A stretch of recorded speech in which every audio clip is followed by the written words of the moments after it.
Terminons avec du rock avec l'album de Live, The Distance to Here, leur quatrième album, groupe de Pennsylvanie. Tout de suite en partant, je dois vous dire que c'est un disque qui m'a laissé un peu sur mon appétit. Je trouvais qu'il y avait une carrière qui avait vraiment bien parti avec Mantle Jewelry, Throwing Copper, qui est mon album préféré, et Secret Samadhi, qui était aussi un excellent disque.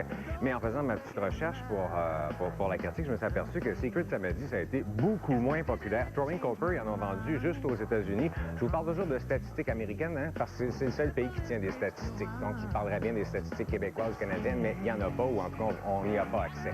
Donc, Throwing Copper, ils en ont vendu 6 millions, puis Secret Samadhi, 1 million. Ça, c'est quand même beaucoup d'albums, 1 million, mais c'est considéré quasiment comme un flop. Et en écoutant l'album ici, je me disais, ça commence à plafonner malheureusement. Je pense pas que ça fasse de nouveaux fans ou qu'ils redeviennent aussi populaires qu'à l'époque de Throwing Copper. Et j'essaye de triper en écoutant l'album, mais j'ai un petit peu de misère. J'aime ça, mais je craque pas. Chanson après chanson, c'est pas mal toujours le même style.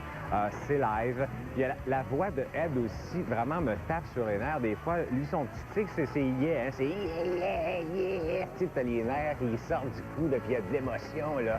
Moi, ça me les casse un peu à un moment donné, là. Prends un break, man.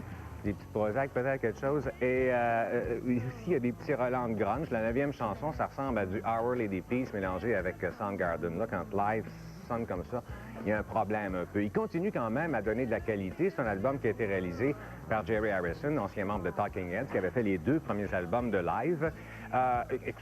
J'ai trouvé ça bon quand même, mais c'est parce que venant de la part de live, c'est un peu décevant, mais on peut se dire qu'il y a bien des groupes qui seraient très heureux d'être capables d'écrire d'aussi bonnes chansons que ça quand même. C'est juste que live nous a habitués à pas mal de qualité. Comme cote, donc, un 7 sur 10 pour l'album de live. Si vous êtes un fan, vous allez sûrement aimer ça, peut-être comme moi, vous allez rester sur votre appétit. Extrait du clip qu'on connaît déjà par cœur.